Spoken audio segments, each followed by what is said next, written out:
Hello ladies and gentlemen, Nick here and welcome to my review of a classic 1950s American film, Appointment with Danger, released in the UK in 1950 and in the United States in 1951. I'm not exactly sure why it was delayed a year for America's release, but release dates can be a bit strange for most, if not all, films released in other media. Sorry for any noise you might hear outside. I've got my windows open because it's warm. Just have to try and ignore them as much as possible when there's annoying birds outside, as usual. So, Appointment with Danger. The start of the film is very much focused on explaining the American Postal Service and its security measures before we get to the actual story where a postal guy is murdered by some people who are going to rob some post vans. They are not seen killing the guy, but they're seen with the person by a nun, who becomes the star with the key witness to the police investigation, and so the detective is then sent to investigate, so to speak, and he just talks with the nun. They get some investigating. It's a bit of a slow start with the investigation. There's not really much happening, and soon the detective decides to infiltrate the gang, who are worried about the nun maybe telling on them, but they start to drift their attention away from that not too long later on, and the detective poses as a fellow criminal in order to infiltrate the gang and try to find out what they're up to and stop them. And it is a bit of a slow film. There isn't much really going on throughout most of it. He does weave his way into the organisation, but there isn't really, apart from discussing the plan, there isn't really a huge amount actually going on. So it's really only with the last act things really get going, with the actual theft of the money and with the confrontation at the safe house, as well as also a bit before that where some guy spies the police detective with the police and thought he might have thought about blabbing, but the police guy is there, so he's like, oh, okay, I won't blab. I don't know if that guy got killed or arrested at the end. He might have been let off this time. But yeah, there isn't a huge amount going on until Act 3, where the main storyline goes ahead with the robbers stealing money from the trucks, transporting it between two railway stations in a city. So it's a bit like the Great Train Robbery, except with the trucks between two train stations and happening just over a decade earlier. The Great Train Robbery, of course, we know was a British robbery done near Cheddington in Buckinghamshire. But this is a little bit different. It's the postal service and the money transported by the postal service. I don't think the postal services in America or the UK are transported by transport money anymore. I'm not sure about that, especially if it's digital now. But yeah, like I said, not a huge amount of stuff goes on until the third act, apart from this one guy seeing the police officer and getting a bit worried. There's a few good character moments, and I love the bit because there's one of the second in command of the crooks, the henchmen, so to speak. He and the police guy aren't really getting on very well as colleagues, so they take every opportunity to try. Well, the police guy anyway takes couple of opportunities to try and embarrass the other guy. And so, like, when they play Eton 5,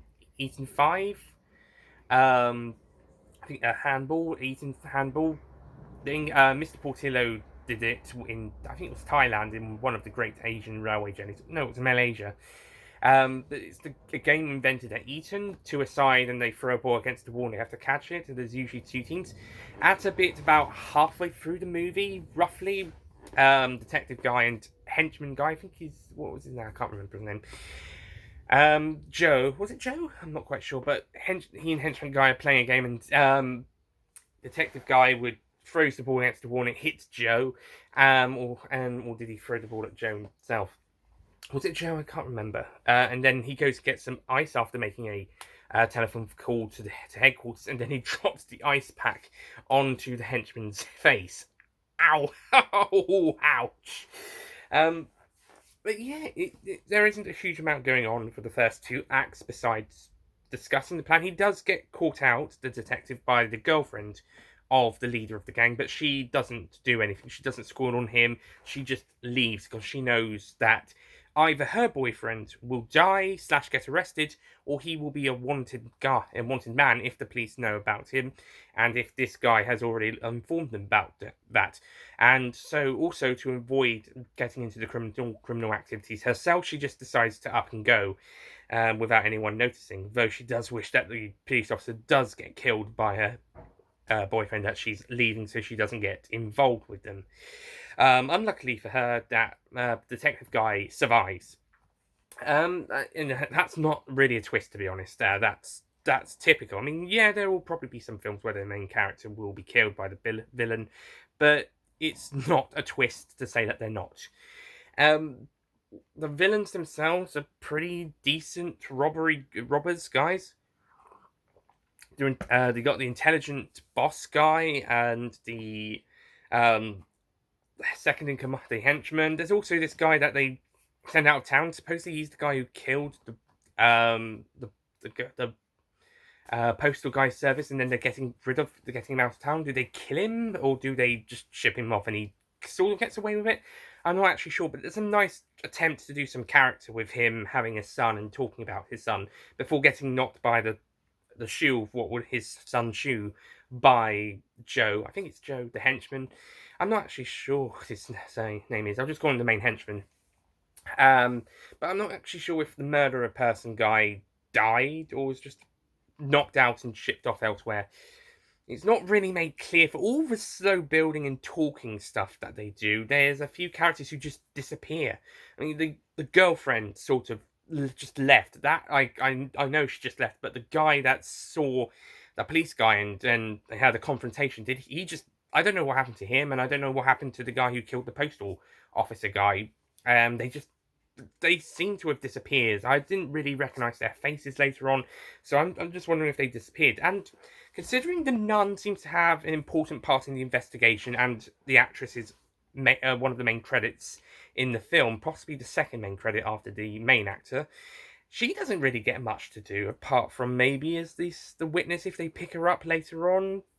Yeah, but there's still not really much. She's not even that much of a witness. She's just there and she talks to the guys, but she doesn't know that they've murdered someone. She just maybe she lets the police know.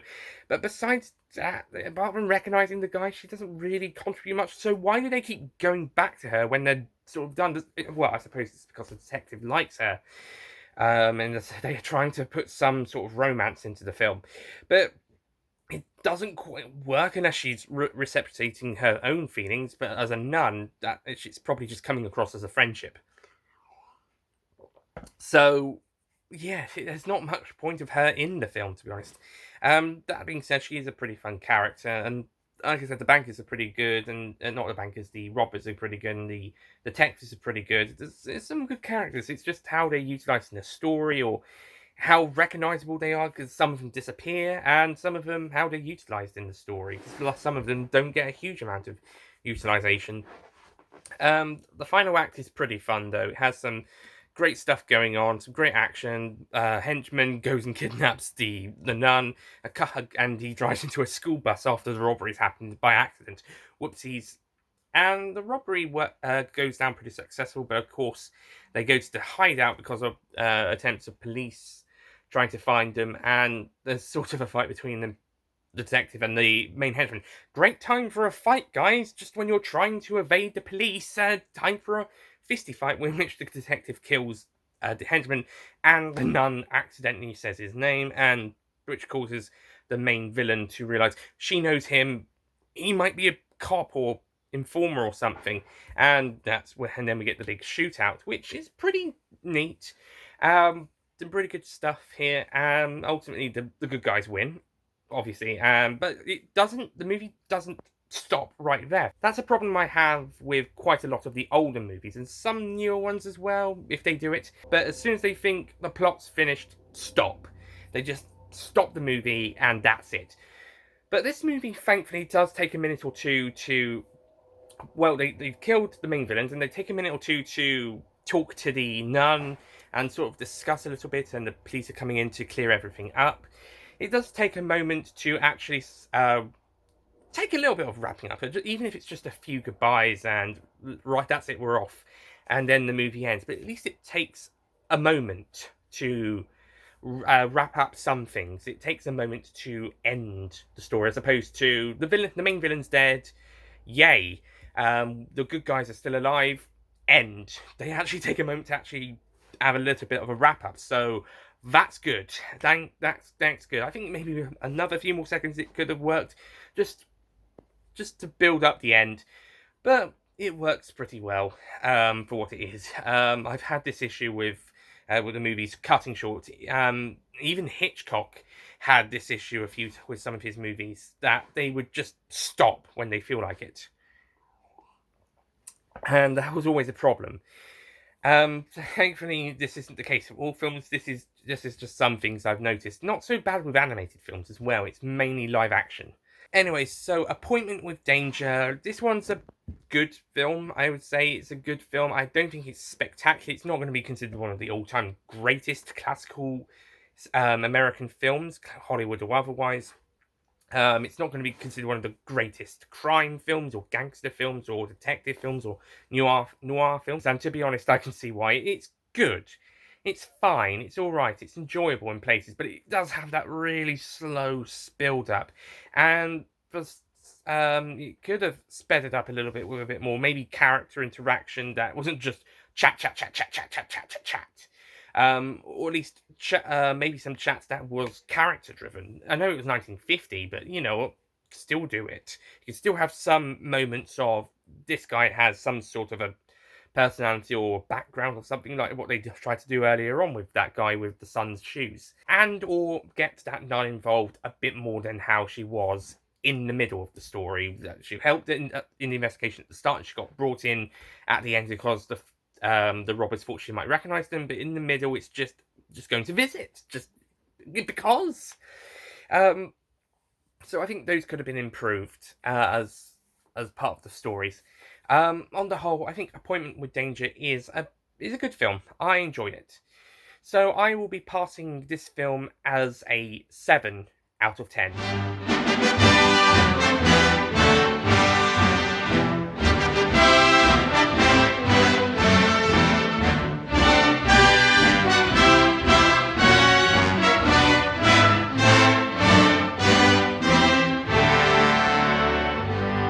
Yeah, I thought it was alright. I thought it was pretty good.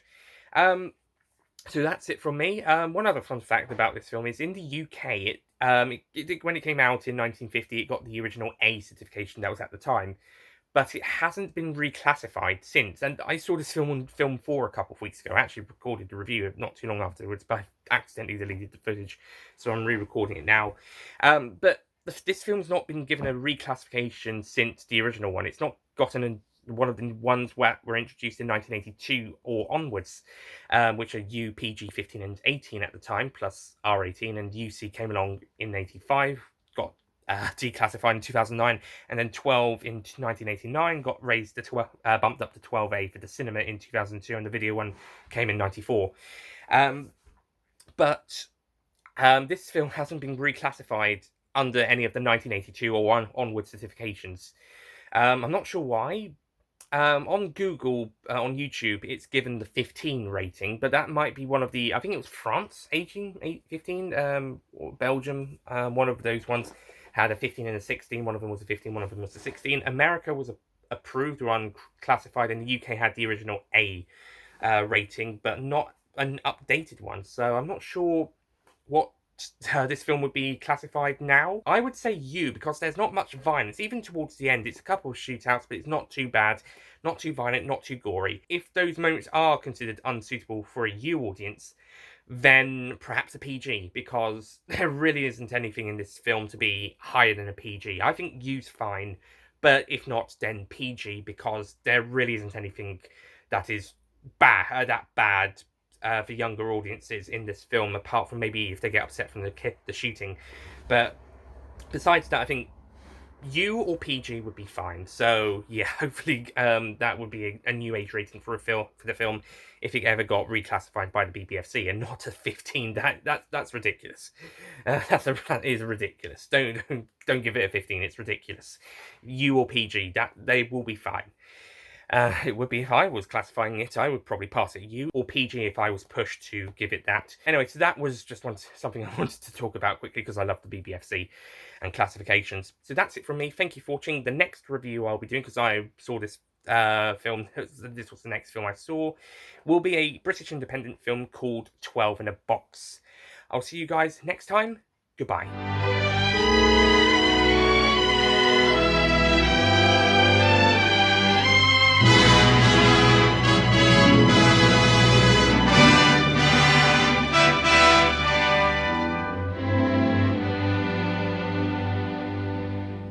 Don't forget to click below to subscribe to the official Nicholas Payne Retro YouTube channel.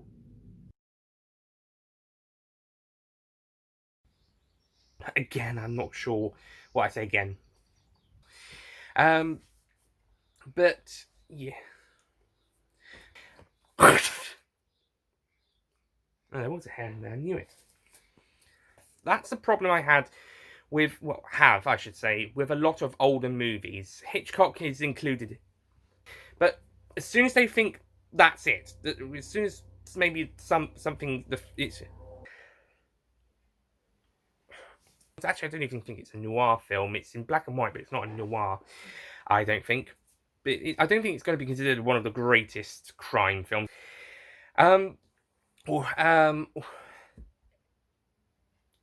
Yeah, I thought it was enjoyable. I would have said PG or U. If it is unsuitable for a U, if pushed a PG. But anyway, so that's it from me. Thank you for watching. At time